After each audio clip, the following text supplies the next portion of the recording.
तीन लोक में विहार करने वाले, कण कण को जानने वाले, रोम रोम में बसने वाले, जड़ तन जीवों का उद्धार करने वाले, परम दयालु करुणा निधान वेद भगवान श्री रामाधीन जी सुखधामपुरी में विराजमान हैं।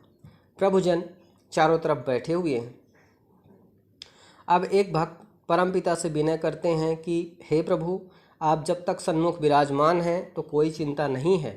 कोई कष्ट हो आकर के आपसे विनय करते हैं और बड़े से बड़े कष्ट का निवारण हो जाता है। परंतु आपके परम धाम के बाद हमारे और संसार के संकटों का, कष्टों का निवारण कैसे होगा, कौन सुनेगा।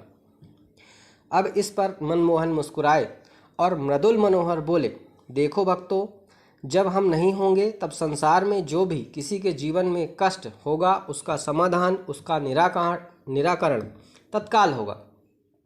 उसके लिए हजारी पूजा का विधान है। महीने में कम से कम एक हजारी पूजा होना ज़रूरी है।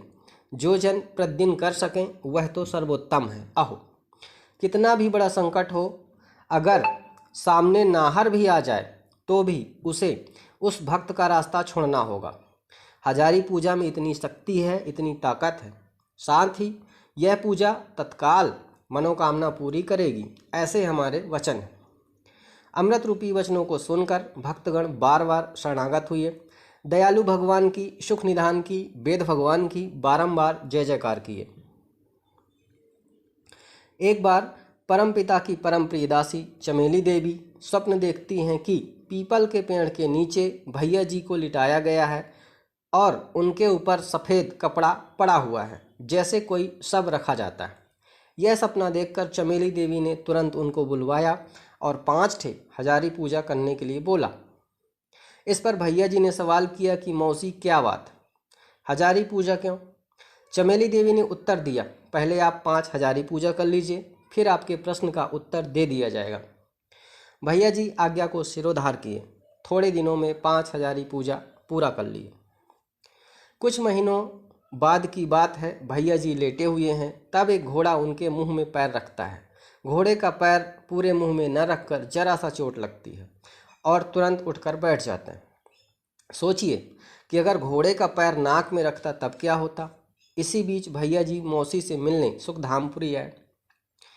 मुंह में थोड़ी चोट देखकर चमेली देवी ने पूछा, बेटा यह क्या लगा हुआ है?